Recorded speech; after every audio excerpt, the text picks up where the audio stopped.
The telegram arrived like a spider's touch, a cold, precise, carrying the scent of damp earth and age. My distant relation, old Silas Croft, had passed, leaving me his sole inheritor. The legacy, Thornwick Manor, remote, neglected, nestled on the edge of Whisperwind Tarn, a sheet of water locals spoke only in hushed tones, if at all. I sought solitude, a balm for weary spirit.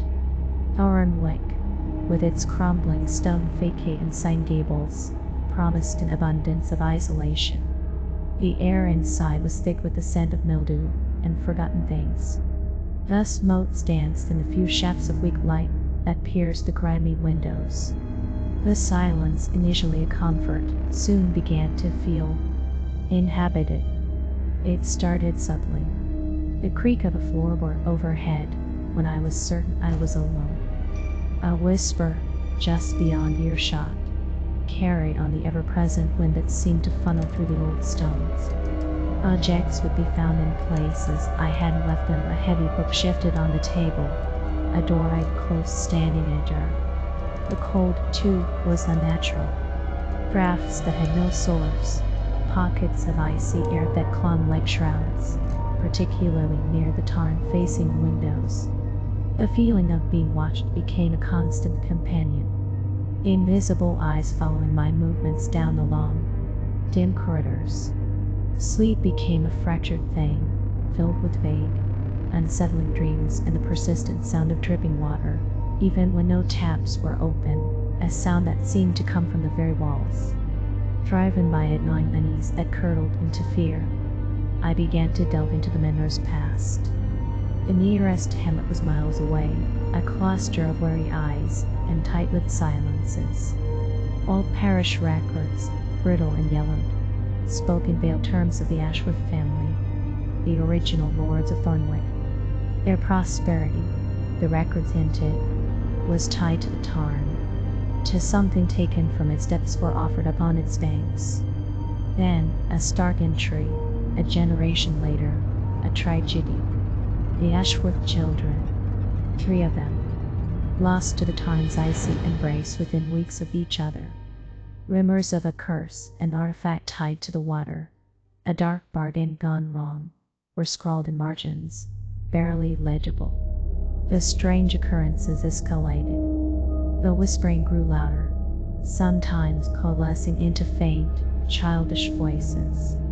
What footprints would appear on the ancient flagstones, leading nowhere?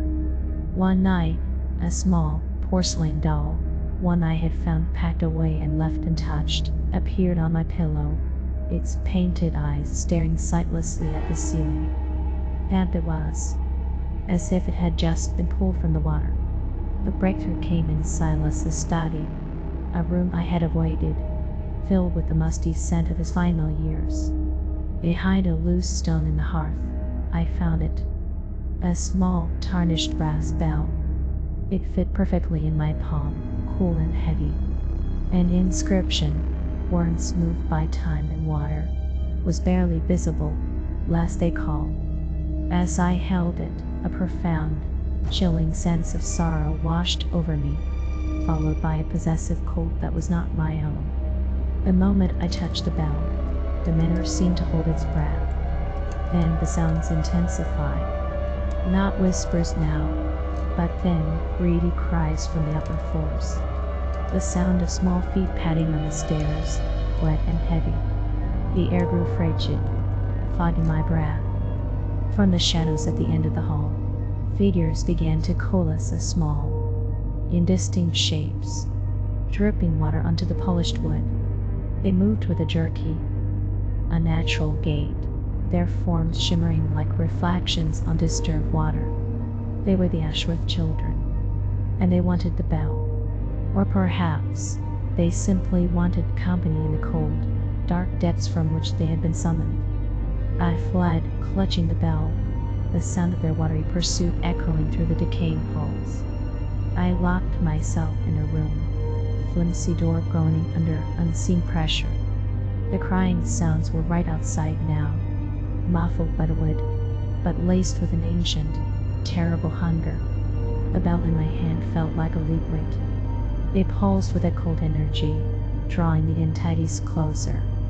I understood then. It wasn't just an artifact.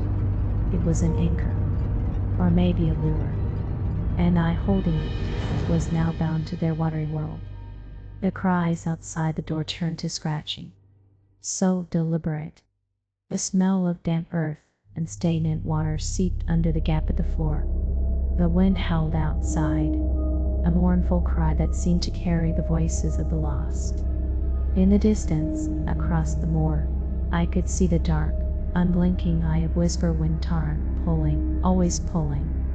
I knew with a certainty that froze my blood that I was no longer Elias Croft, inheritor of Thornwick. I was simply the newest keeper of the bell, destined to join the echoes in the tarn, or perhaps to become one of the many sounds in the manor that whisper and drip in the dark, waiting for the next soul foolish enough to listen.